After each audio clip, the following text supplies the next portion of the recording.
الحمد للہ رب العالمین والصلاة والسلام علی خاتم النبیین اما بعد فاعوذ باللہ من الشیطان الرجیم بسم اللہ الرحمن الرحیم۔ علم کی برکتیں۔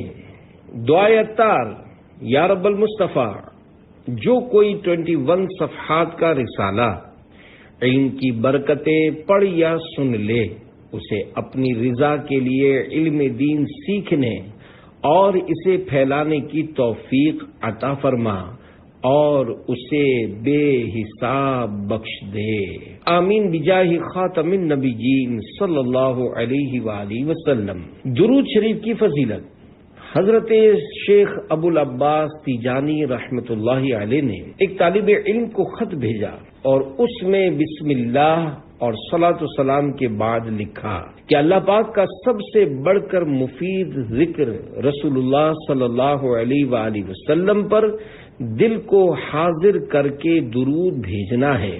بلا شبہ یہ دنیاوی اور اخروی تمام مقاصد کے حصول کا ضامن اور تمام مشکلات کا حل ہے، اور جو شخص اس پر عمل کرے گا وہی اللہ پاک کا سب سے بڑھ کر برگزیدہ ہوگا۔ دست بستہ سب فرشتے پڑھتے ہیں ان پر درود، کیوں نہ ہو پھر ورد اپنا الصلاۃ والسلام۔ مومنوں پڑھتے نہیں کیوں اپنے آقا پر درود، ہے فرشتوں کا وظیفہ الصلاۃ والسلام۔ صلو علی الحبیب صلی اللہ علی محمد۔ سمجھدار ماں، کروڑوں مالکیوں کے امام، عاشق مدینہ امام مالک بن انس اور عظیم تابعی بزرگ حضرت حسن بصری رحمت اللہ علیہما جیسی جلیل القدر ہستیوں کے استاذ محترم حضرت ربیعہ بن ابو عبد الرحمن رحمت اللہ علیہ ابھی اپنی امی جان کے پیٹ میں ہی تھے کہ ان کے والد محترم حضرت ابو عبد الرحمن فروخ رحمت اللہ علیہ بنو امیہ کے دور خدمت میں سرحدوں کی حفاظت کے لیے جہاد کی غرض سے خراسان چلے گئے۔ چلتے وقت آپ اپنی زوجہ کے پاس 30,000 دینار چھوڑ کر گئے۔ 27 سال کے بعد آپ واپس مدینہ منورہ آئے تو آپ کے ہاتھ میں نیزہ تھا اور آپ گھوڑے پر سوار تھے۔ گھر پہنچ کر گھوڑے سے اترے اور نیزے سے دروازہ اندر دھکیلا تو حضرت ربیعہ رحمت اللہ علیہ فوراً باہر نکلے۔ جیسے ہی انہوں نے ایک مسلح شخص کو دیکھا تو بڑے غضبناک انداز میں بولے، اے اللہ کے بندے، کیا تو میرے گھر پر حملہ کرنا چاہتا ہے؟ حضرت فروخ رحمت اللہ علیہ نے فرمایا، نہیں، مگر تم یہ بتاؤ کہ تمہیں میرے گھر میں داخل ہونے کی جرت کیسے ہوئی؟ پھر دونوں میں تلخ کلامی ہونے لگی۔ قریب تھا دونوں دست و گریباں ہو جاتے، لیکن ہمسائے بیچ میں آ گئے اور لڑائی نہ ہوئی۔ جب امام مالک رحمت اللہ علیہ اور دوسرے بزرگ حضرات کو خبر ہوئی تو وہ فوراً چلے آئے۔ لوگوں نے دیکھ کر خاموش ہو گئے۔ حضرت ربیعہ رحمت اللہ علیہ نے اس شخص سے کہا، خدا کی قسم، میں اس وقت تک تمہیں نہ چھوڑوں گا جب تک تمہیں سلطان یعنی بادشاہ اسلام کے پاس نہ لے جاؤں۔ حضرت فروخ رحمت اللہ علیہ نے کہا، خدا کی قسم، میں بھی تجھے سلطان کے پاس لیے بغیر نہ چھوڑوں گا۔ ایک تو تم میرے گھر میں بلا اجازت داخل ہوئے، پھر مجھی سے جھگڑ رہے ہو۔ امام مالک رحمت اللہ علیہ حضرت ابو عبد الرحمن فروخ رحمت اللہ علیہ کو نہایت نرمی سے سمجھانے لگے کہ بڑے میاں، اگر آپ کو ٹھہرنا ہی مقصود ہے تو کسی اور مکان میں ٹھہر جائیے۔ آپ نے فرمایا، میرا نام فروخ ہے اور یہ میرا ہی گھر ہے۔ یہ سن کر آپ کی زوجہ محترمہ جو دروازے کے پیچھے ساری گفتگو سن رہی تھیں فرمانے لگی، یہ میرے شوہر ہیں اور ربیعہ انہی کے بیٹے ہیں۔ یہ سن کر دونوں باپ بیٹے گلے ملے اور ان کی آنکھوں سے خوشی کے آنسو چھلک پڑے۔ حضرت فروخ رحمت اللہ علیہ خوشی خوشی گھر میں داخل ہوئے۔ جب اطمینان سے بیٹھ گئے تو کچھ دیر بعد ان کو وہ 30,000 اشرفیاں یاد آئیں جو روانگی کے وقت بیوی کو سونپ گئے تھے۔ چنانچہ بیوی سے پوچھا کہ میری امانت کہاں ہے؟ سمجھدار بیوی نے عرض کی، میں نے انہیں سنبھال چھوڑا ہے۔ حضرت ربیعہ رحمۃ اللہ علیہ اس دوران مسجد نبوی شریف پہنچ کر اپنے حلقہ درس میں بیٹھ چکے تھے اور شاگردوں کا ایک ہجوم جس میں امام مالک اور خواجہ حسن بصری رحمۃ اللہ علیہما جیسے لوگ شامل تھے، شیخ کو گھیرے ہوئے تھا۔ حضرت فاروق نماز پڑھنے کے لیے مسجد نبوی شریف میں گئے تو یہ منظر دیکھا کہ ایک حلقہ لگا ہوا ہے اور لوگ بڑے ادب و توجہ سے علم دین سیکھ رہے ہیں اور ایک خوبرو نوجوان انہیں درس دے رہا ہے۔ آپ قریب گئے تو لوگوں نے آپ کے لیے جگہ کشادہ کی۔ حضرت ربیعہ رحمۃ اللہ علیہ سر جھکائے ہوئے بیٹھے تھے، اس لیے آپ کے والد محترم انہیں پہچان نہیں سکے اور حاضرین سے پوچھا، علم کے موتی لٹانے والے یہ شیخ الحدیث کون ہیں؟ لوگوں نے بتایا یہ ربیعہ بن ابو عبد الرحمن ہیں۔ یہ سن کر انتہائی خوشی کی حالت میں ان کی زبان سے یہ جملہ نکلا کہ لقد رفع اللہ ابنی، یقیناً اللہ رب العزت نے میرے بیٹے کو بڑا عظیم مرتبہ عطا فرمایا ہے۔ پھر خوشی خوشی زوجہ کے پاس آئے اور فرمایا، میں نے تمہارے لخت جگر کو آج ایسے عظیم مرتبے پر دیکھا کہ اس سے پہلے میں نے کسی علم والے کو ایسے مرتبے پر نہیں دیکھا۔ زوجہ محترمہ نے پوچھا، آپ کو اپنے 30,000 دینار چاہیے یا اپنے بیٹے کی یہ عظمت و رفعت؟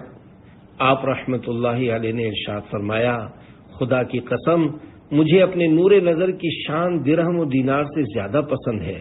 وہ کہنے لگیں، میں نے وہ سارا مال آپ کے بیٹے کی تعلیم و تربیت پر خرچ کر دیا ہے۔ یہ سن کر آپ نے زندہ دلی سے فرمایا، خدا کی قسم تم نے اس مال کو ضائع نہیں کیا ہے۔ اللہ پاک کی ان پر رحمت ہو اور ان کے صدقے ہماری مغفرت ہو، آمین بجاہ خاتم النبیین صلی اللہ علیہ وآلہ وسلم۔ میرے استاد، ماں باپ، بھائی بہن، اہل ولد و عشیرت پہ لاکھوں سلام۔ صلو علی الحبیب صلی اللہ علی محمد۔ کاش ہر گھر میں کم از کم ایک عالم دین ہو۔ پیارے پیارے اسلامی بھائیوں، علم دین بہت عظیم نعمت ہے، اسے حاصل کرنا سعادت مندوں ہی کا حصہ ہے۔ علم دین کا حصول نفل عبادت سے افضل ہے۔ علم دین کی فضیلت کے لیے یہی کافی ہے کہ عالم یعنی علم والا ہونا اللہ پاک کی صفت ہے۔ حدیث قدسی میں ہے، اللہ پاک نے حضرت ابراہیم خلیل اللہ علیہ السلام کی طرف وحی فرمائی کہ اے ابراہیم، میں علیم ہوں اور ہر صاحب علم کو پسند کرتا ہوں۔ کاش دنیاوی تعلیم کی بڑی بڑی ڈگریاں حاصل کرنے کی صبح و شام فکر کرنے کے بجائے حصول علم دین کا شوق پیدا ہو جائے۔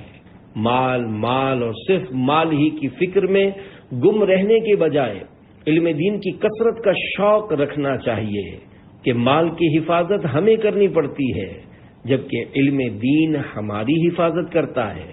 علم دین اور علماء کاملین کے بے شمار فضائل قرآن و حدیث میں بیان ہوئے ہیں۔ میرے شیخ طریقت بانی دعوت اسلامی امیر اہل سنت دامت برکاتہم العالیہ ارشاد فرماتے ہیں، میری خواہش ہے کہ ہر گھر میں کم از کم ایک عالم دین ہونا چاہیے۔ زہ قسمت اپنی اولاد کو حافظ قرآن، عالم دین بلکہ مفتی اسلام بنانے کا حسین و عظیم جذبہ نصیب ہو جائے کہ ایسی نیک اولاد جیتے جی اپنے والدین کا خوب ادب و تعظیم کرتی، بڑھاپے میں ان کی خدمت کر کے ثواب عظیم کی حقدار بنتی اور والدین کے دنیا سے رخصت ہو جانے کے بعد ان کے لیے ایصال ثواب کر کے صدقہ جاریہ کا باعث بھی بنتی ہے۔ والدین کی طرف سے اولاد کو بہترین تحفہ، حدیث پاک میں والدین کو اپنی اولاد کو علم دین سکھانے کا حکم ارشاد فرمایا گیا ہے، جیسا کہ حضور صلی اللہ علیہ وآلہ وسلم نے فرمایا، انسان کا اپنے بچے کو ادب سکھانا 1 سا یعنی 4 کلو میں سے 160 گرام کم صدقہ کرنے سے بہتر ہے۔ ایک اور روایت میں ہے، کسی باپ نے اپنے بیٹے کو اچھا ادب سکھانے سے بڑھ کر کوئی عطیہ نہیں دیا۔ دل میں شوق علم دین مزید بڑھانے کے لیے چند آیات قرآنیہ اور احادیث پیش کی جاتی ہیں، انہیں پڑھ کر خود بھی علم دین حاصل کیجیے اور اپنی اولاد کو بھی دین کا علم پڑھائیے۔ اپنے اور فرشتوں کے ساتھ علماء کرام کا ذکر خیر۔ اللہ پاک علماء کرام کی فضیلت میں پارہ 3 سورہ آل عمران آیت نمبر 18 میں ارشاد فرماتا ہے، شہید اللہ انہ لا الہ الا هو والملائکۃ واولو العلم قائما بالقسط۔ ترجمہ کنز الایمان۔ اللہ نے گواہی دی کہ اس کے سوا کوئی معبود نہیں، اور فرشتوں نے اور عالموں نے انصاف سے قائم ہو کر۔ حجت الاسلام امام محمد بن محمد غزالی رحمت اللہ علیہ یہ آیت لکھنے کے بعد ارشاد فرماتے ہیں، دیکھیے اللہ پاک نے کس طرح اپنی پاک ذات سے آغاز فرمایا، پھر فرشتوں اور پھر علماء کرام کا ذکر فرمایا۔ شرف و فضیلت اور عظمت و کمال کے لیے یہی کافی ہے۔ عظیم تابعی بزرگ حضرت سعید بن جبیر رحمت اللہ علیہ فرماتے ہیں، کعبے کے گرد 360 بت تھے۔ جب یہ آیت مبارکہ نازل ہوئی تو تمام بت سجدے میں گر گئے۔ پیارے پیارے اسلامی بھائیوں، پارہ 28 سورۃ المجادلہ آیت نمبر 11 میں ارشاد ہوتا ہے، يَرْفَعِ اللَّهُ الَّذِينَ آمَنُوا مِنكُمْ وَالَّذِينَ أُوتُوا الْعِلْمَ دَرَجَاتٍ۔ ترجمہ کنز الایمان۔ اللہ تمہارے ایمان والوں کے اور ان کے جن کو علم دیا گیا درجے بلند فرمائے گا۔ علماء کرام کی عام لوگوں پر فضیلت۔ حضرت عبداللہ بن عباس رضی اللہ عنہما نے فرمایا، علماء کرام عام مومنین سے 700 درجے بلند ہوں گے، ہر 2 درجوں کے درمیان 500 سال کی مسافت ہے۔ علم عبادت سے افضل کیوں؟ امام غزالی رحمت اللہ علیہ منہاج العابدین میں لکھتے ہیں، اے اخلاص اور عبادت کے طلبگار، اللہ پاک تجھے توفیق سے نوازے۔ سب سے پہلے تجھے علم حاصل کرنا ضروری ہے، کیونکہ سارا دار و مدار اسی پر ہے۔ جان لو کہ علم اور عبادت 2 ایسے جوہر ہیں کہ لکھنے والوں کی کتابوں، سکھانے والوں کی تعلیمات، مبلغین کے بیانات اور غور و فکر کرنے والوں کے خیالات سے تم جو کچھ دیکھ یا سن رہے ہو، یہ سب انہی 2 کی وجہ سے ہے۔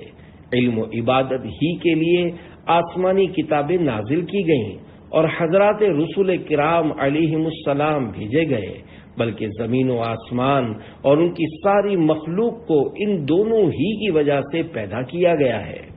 کچھ آگے چل کر مزید لکھتے ہیں، بندے پر لازم ہے کہ وہ ان دونوں یعنی علم دین سیکھنے اور عبادت کرنے ہی میں لگا رہے، انہی کے لیے خود کو تھکائے اور انہی میں غور و فکر کرے۔ پس جان لو کہ علم و عبادت کے علاوہ جتنے بھی کام ہیں سب بیکار و فالتو ہیں، ان کا کوئی فائدہ اور حاصل نہیں۔ اے عاشقان علم دین، حدیث پاک میں ہے، اللہ جس کے ساتھ بھلائی کا ارادہ فرماتا ہے اسے دین کی سمجھ بوجھ عطا فرماتا ہے۔ ایک اور روایت میں ہے، علماء انبیاء کے وارث ہیں۔ اس سے پتہ چلا کہ جس طرح نبوت سے بڑھ کر کوئی مرتبہ نہیں، اسی طرح نبوت کی وراثت یعنی علم سے بڑھ کر کوئی عظمت نہیں۔ میرے شیخ طریقت امیر اہل سنت علماء کرام سے اپنی محبت کا اظہار اپنی نعتیہ کتاب وسائل بخشش میں یوں کرتے ہیں، مجھ کو اے عطار سنی عالموں سے پیار ہے، انشاءاللہ 2 جہاں میں میرا بیڑا پار ہے۔ صلو علی الحبیب صلی اللہ علی محمد۔ تقلید کا ثبوت۔ حضرت مفتی احمد یار خان رحمت اللہ علیہ فرماتے ہیں، اس حدیث سے 2 مسئلے ثابت ہوئے۔ ایک یہ کہ قرآن و حدیث کے ترجمے اور الفاظ رٹ لینا علم دین نہیں، بلکہ ان کا سمجھنا علم دین ہے۔ یہی مشکل ہے، اسی کے لیے فقہا کی تقلید کی جاتی ہے، اسی وجہ سے تمام مفسرین و محدثین ائمہ مجتہدین کے مقلد ہوئے، اپنی حدیث دانی پر نازانہ ہوئے۔ قرآن و حدیث کے ترجمے تو ابو جہل بھی جانتا تھا، دوسرے یہ کہ حدیث و قرآن کا علم کمال نہیں بلکہ ان کا سمجھنا کمال ہے۔ عالم دین وہ ہے جس کی زبان پر اللہ اور رسول کا فرمان ہو اور دل میں ان کا فیضان۔ شافعی، مالک، احمد، امام حنیف، چار باغ امامت پہ لاکھوں سلام۔ صلو علی الحبیب صلی اللہ علی محمد۔ عالم دین بننے کے لیے کتنا علم ہونا ضروری ہے؟ میرے آقا اعلی حضرت امام اہل سنت مولانا شاہ امام احمد رضا خان رحمۃ اللہ علیہ سے دو سوال ہوئے جو عرض یعنی سوال اور ارشاد یعنی جواب کی صورت میں پیش خدمت ہیں۔ عرض: عالم کی کیا تعریف ہے؟ ارشاد: عالم کی تعریف یہ ہے کہ عقائد سے پورے طور پر آگاہ ہو اور مستقل ہو اور اپنی ضروریات کو کتاب سے نکال سکے بغیر کسی کی مدد کے۔ عرض: کتب بینی یعنی کتابیں پڑھنے ہی سے علم ہوتا ہے؟ ارشاد: یہی نہیں بلکہ علم افواہ رجال یعنی علم والوں سے گفتگو سے بھی حاصل ہوتا ہے۔ مدنی بہار۔ پیارے پیارے اسلامی بھائیوں، علم دین حاصل کرنے کا ایک بہترین ذریعہ امیر اہل سنت کے علم و حکمت سے بھرپور سوال جواب کے مقبول عام سلسلے مدنی مذاکرے اور بیانات سننا بھی ہے۔ ایک مدنی بہار سنیے اور شوق علم دین پیدا کیجیے۔ مراد آباد ہند کے ایک اسلامی بھائی نے خواب میں خوبصورت باغ دیکھا جس میں سنت کے مطابق سفید لباس پہنے نور برساتے نورانی چہرے والے بزرگ سر پر امامہ شریف سجائے نماز پڑھ رہے ہیں۔ میں انتظار کرنے لگا کہ یہ نماز مکمل کریں تو میں ان سے ہاتھ ملا کر پوچھوں کہ یہ کون ہیں، لیکن جیسے ہی انہوں نے سلام پھیرا میری آنکھ کھل گئی۔ اٹھنے کے بعد دل میں ایک عجیب سی راحت اور خوشی محسوس ہو رہی تھی، مگر بار بار یہ خیال بھی آ رہا تھا کہ بزرگ کون ہو سکتے ہیں۔ ان بزرگ کی زیارت کی برکت سے میرا دل دنیاوی جھمیلوں سے بیزار ہو کر نیک ماحول کی طرف مائل ہونے لگا۔ مجھے علم دین سیکھنے کا شوق ہوا۔ اسی شوق میں ایک دن عاشقان رسول کی دینی تحریک دعوت اسلامی کے ہفتہ وار سنت و بھرے اجتماع میں حاضر ہوا۔ آخر میں رقت انگیز دعا کے دوران شرکاء کی آہو زاری نے میرے دل کی دنیا بدل کر رکھ دی۔ اجتماع کے آخر میں ایک مبلغ نے امیر اہل سنت کے سنت و بھرے دو بیانات بنام قبر کا امتحان اور با حیا پرندہ سننے کے لیے دیے۔ میں نے جب انہیں سنا تو قبر و حشر کے ہولناک مناظر میری نگاہوں میں گھومنے لگے۔ میں نے گھبرا کر توبہ کی اور رفتہ رفتہ دینی ماحول کے قریب سے قریب تر ہوتا گیا۔ انہی دنوں کانپور ہند میں دعوت اسلامی کا سنت و بھرا اجتماع ہوا جس میں امیر اہل سنت دامت برکاتہم العالیہ بھی تشریف لائے۔ جیسے ہی میں نے امیر اہل سنت کی زیارت کی تو میری حیرت کی انتہا نہ رہی کہ یہ وہی ہستی تھی جن کی خواب میں مجھے زیارت ہوئی تھی۔ اللہ پاک کی امیر اہل سنت پر رحمت ہو اور ان کے صدقے ہماری بے حساب مغفرت ہو۔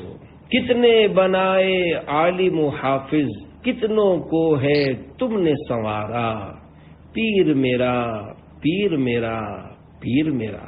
صلو علی الحبیب صلی اللہ علی محمد۔ عالم اور غیر عالم برابر نہیں ہو سکتے۔ پیارے پیارے اسلامی بھائیوں، جیسے گونگا اور بولنے والا، اندھا اور آنکھ والا برابر نہیں ہو سکتے، ایسے ہی عالم دین اور جاہل برابر نہیں ہو سکتے۔ اللہ پاک قرآن کریم کی سورۃ الزمر پارہ 23 آیت نمبر 9 میں ارشاد فرماتا ہے، قُلْ هَلْ يَسْتَوِي الَّذِينَ يَعْلَمُونَ وَالَّذِينَ لَا يَعْلَمُونَ۔ ترجمہ کنز الایمان، تم فرماؤ کیا برابر ہیں جاننے والے اور انجان؟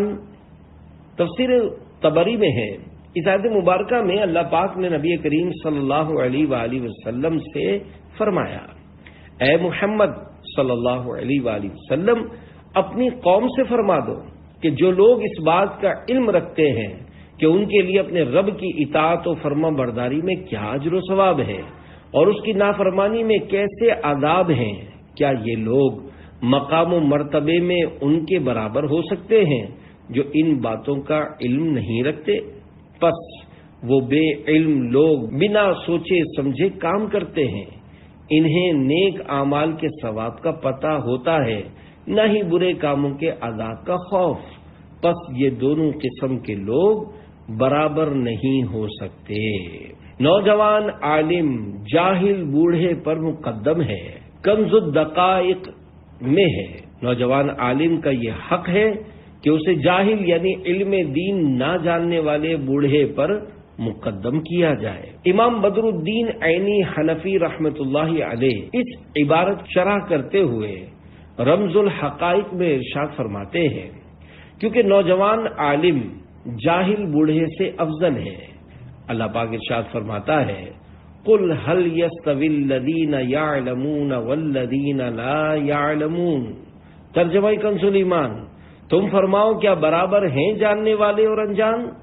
اور اسی لیے نماز میں اس نوجوان عالم کو جاہل بوڑھے پر مقدم کیا جاتا ہے، حالانکہ نماز ارکان اسلام میں سے ایک رکن اور ایمان کے بعد سب سے پہلا فرض ہے، اور شریعت میں جس یعنی علماء کرام کی اطاعت کی جائے وہ مقدم ہے، اور انہیں کیسے نہ مقدم کیا جائے کہ علماء حق انبیاء کرام علیہم السلام کے وارث ہیں، جیسا کہ حدیث پاک میں آیا ہے۔ علم دین کی شان، فرمانے آخری نبی صلی اللہ علیہ وآلہ وسلم، بے شک حکمت ذی مرتبہ کے مرتبے کو بڑھاتی اور غلام کو اتنی بلندی عطا کرتی ہے کہ وہ بادشاہوں کے مقام کو پا لیتا ہے۔ اس حدیث پاک میں علم کے دنیاوی فوائد بیان کیے گئے ہیں، اور یہ بات یقینی ہے کہ آخرت بہت بہتر اور باقی رہنے والی ہے۔ علم دین کی بدولت مال و بادشاہت مل گئی۔ حضرت عباس رضی اللہ عنہ فرماتے ہیں، حضرت سلیمان بن داود علیہ السلام کو علم، مال اور ملک میں سے ایک کو چننے کا اختیار دیا گیا، تو آپ علیہ السلام نے علم کو اختیار فرمایا، تو انہیں علم کی برکت سے مال اور ملک دونوں دے دیے گئے۔ اے عاشقان رسول، صرف اللہ پاک کی رضا کے لیے علم دین حاصل کیجیے اور دنیا و آخرت میں اس کی برکات لوٹیے، کہ حدیث پاک میں ہے، زمین و آسمان کی تمام مخلوق عالم کے لیے استغفار کرتی ہے، لہذا اس سے بڑا مرتبہ کس کا ہوگا جس کے لیے زمین و آسمان کے فرشتے مغفرت کی دعا کرتے ہوں۔ یہ اپنی ذات میں مشغول ہے اور فرشتے اس کے لیے استغفار میں مشغول ہیں۔ عالم دین کے 7 حروف کی نسبت سے علماء کرام کے فضائل پر 7 فرامین مصطفیٰ صلی اللہ علیہ وآلہ وسلم۔ نمبر 1، اللہ پاک قیامت کے دن عبادت گزاروں کو اٹھائے گا، پھر علماء کو اٹھائے گا اور ان سے فرمائے گا، اے علماء کے گروہ، میں تمہیں جانتا ہوں، اسی لیے تمہیں اپنی طرف سے علم عطا کیا تھا، اور تمہیں اس لیے علم نہیں دیا تھا کہ میں تمہیں عذاب میں مبتلا کروں گا، جاؤ میں نے تمہیں بخش دیا۔ نمبر 2، مومن عالم مومن عابد پر 70 درجے زیادہ فضیلت رکھتا ہے۔ نمبر 3، عالم اور عابد کے درمیان 100 درجے ہیں، اور ہر 2 درجوں کے درمیان اتنا فاصلہ ہے جتنی مسافت سدھایا ہوا عمدہ گھوڑا 70 سال تک دوڑ کر طے کرتا ہے۔ نمبر 4، عالم کی فضیلت عابد پر ایسی ہے جیسے 14ویں کے چاند کی تمام ستاروں پر۔ نمبر 5، عالم کی فضیلت عابد پر ایسی ہے جیسے میری فضیلت تمہارے ادنا پر۔ یہ حدیث پاک لکھنے کے بعد امام غزالی رحمت اللہ علیہ فرماتے ہیں، غور کیجئے، حضور جان رحمت صلی اللہ علیہ وآلہ وسلم نے کس طرح علم کو درجہ نبوت کے ساتھ ملا دیا اور کیسے علم سے خالی عمل کے مرتبے کو گھٹا دیا۔ اگرچہ عابد جس عبادت پر مواظبت یعنی پابندی اختیار کیے ہوتا ہے وہ علم سے خالی نہیں ہوتی، ورنہ وہ عبادت ہی نہیں جو علم سے خالی ہو۔ حضرت مفتی احمد یار خان رحمۃ اللہ علیہ اس حدیث پاک کی شرح میں فرماتے ہیں، یہ تشبیہ بیان نوعیت کے لیے نہ کہ بیان مقدار کے لیے، یعنی جس قسم کی بزرگی مجھ کو تمام مسلمانوں پر حاصل ہے، اس قسم کی بزرگی عالم کو عابد پر یعنی دینی بزرگی نہ کہ محض دنیاوی۔ اگرچہ ان دونوں بزرگیوں میں کروڑہا فرق ہے، بادشاہ کو رعایا پر سلطنت کی، مالدار کو فقیر پر مال کی، جتھے والے یعنی طاقت والے کو بے کس یعنی کمزور پر قوت کی، حسین کو بد شکل پر جمال کی بزرگی حاصل ہے، مگر یہ بزرگیاں دنیاوی اور فانی ہیں۔ نبی کو مخلوق پر دینی بزرگی حاصل ہے جو ابد الآباد یعنی ہمیشہ ہمیشہ تک قائم ہے۔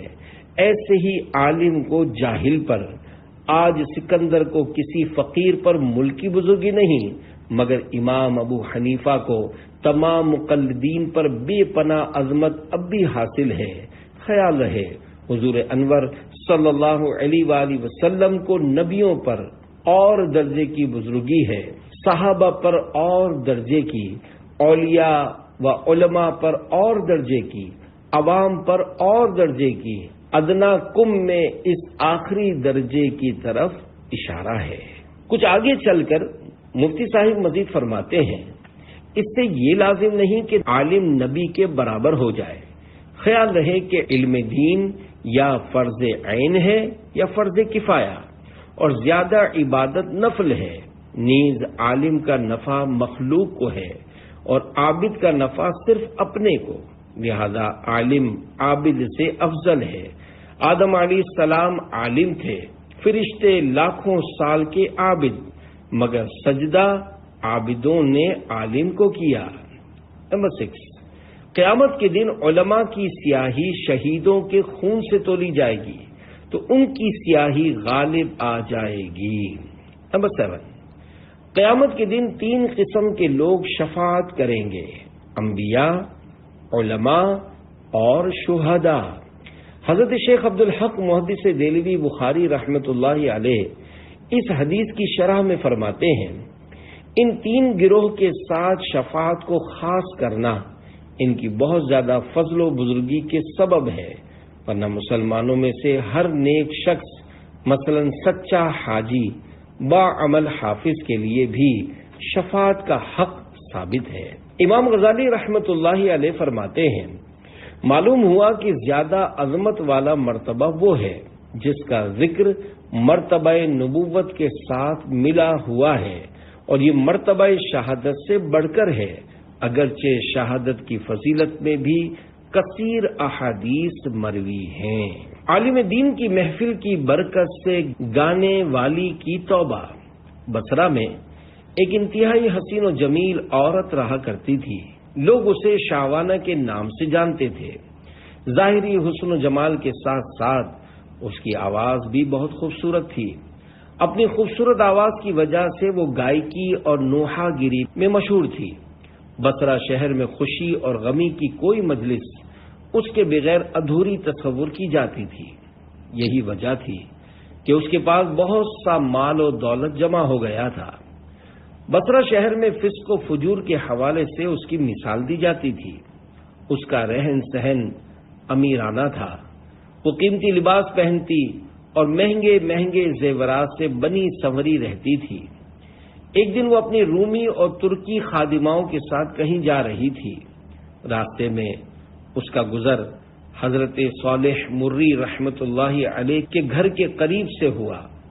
آپ اللہ کے نیک بندے با عمل عالم دین اور عابد و زاہد لوگوں میں سے تھے۔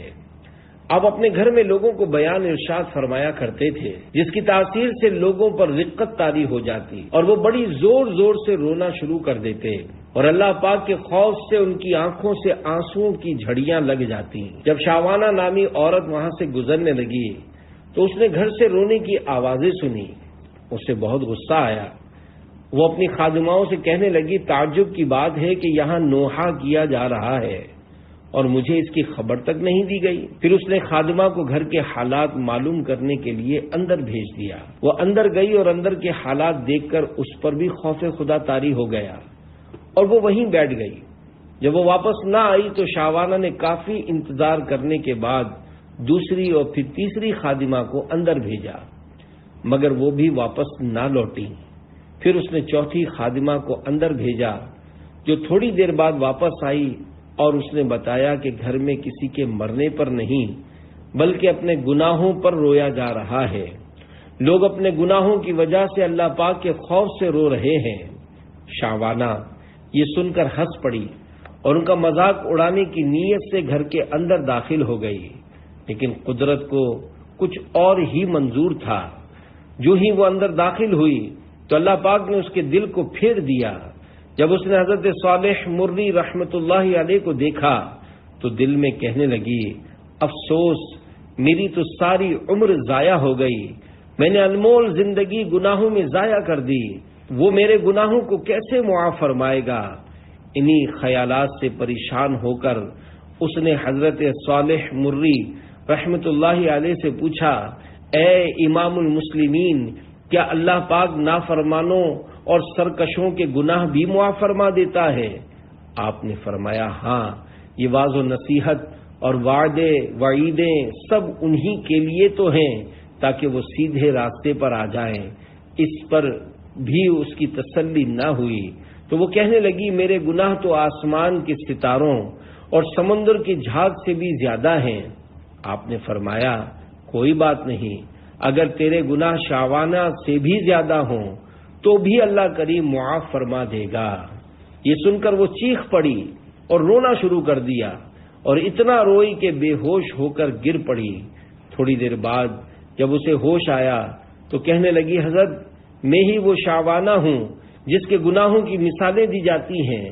پھر اس نے اپنا تمام قیمتی لباس، مہنگے زیورات اتار کر پرانا لباس پہن لیا اور گناہوں سے کمایا ہوا سارا مال غربا میں تقسیم کر دیا اور اپنے تمام غلام اور خادمائیں بھی آزاد کر دیں۔ پھر اپنے گھر میں بند ہو کر بیٹھ گئی۔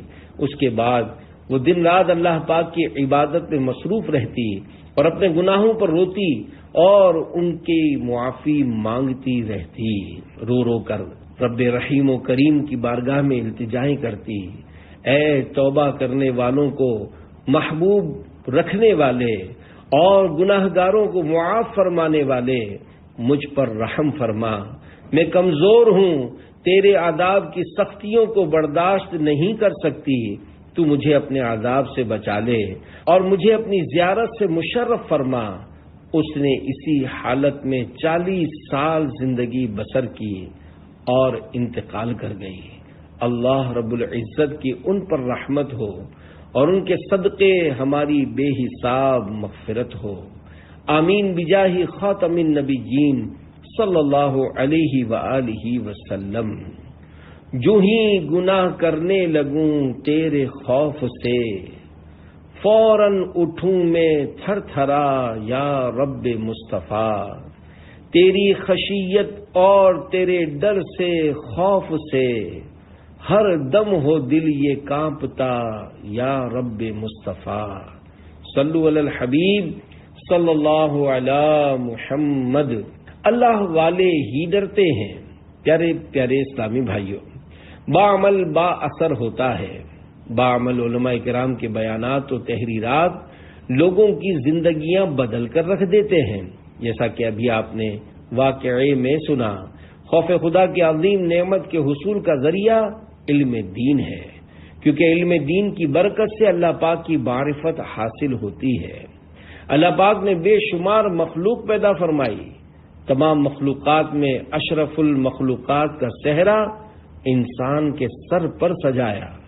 انسان کے جد امجد حضرت آدم صفی اللہ علیہ السلام کو اپنے دست قدرت سے پیدا فرما کر فرشتوں سے انہیں سجدہ کروایا اور پھر انہیں زمین میں اپنی خلافت عطا فرمائی، یہ سب مقام و مرتبہ انہیں اس علم کی فضیلت کے سبب حاصل ہوا جو اللہ پاک نے انہیں عطا فرمائی، اور یہ اتنی عظیم نعمت ہے کہ جو بھی اسے سچی نیت کے ساتھ حاصل کرتا ہے وہ محروم نہیں رہتا، اور اسے حاصل کرنے والے کو سب سے بہترین و عمدہ چیز جو میسر آتی ہے وہ اللہ کی عظمت و شان کی معرفت ہے، اور جسے اللہ پاک کی پہچان حاصل ہوتی ہے اسے خوف خدا کی نعمت مل جاتی ہے، جیسا کہ پارہ 22 سورۃ الفاطر کی آیت نمبر 28 میں ارشاد ہوتا ہے، انما یخشی اللہ من عبادہ العلماء،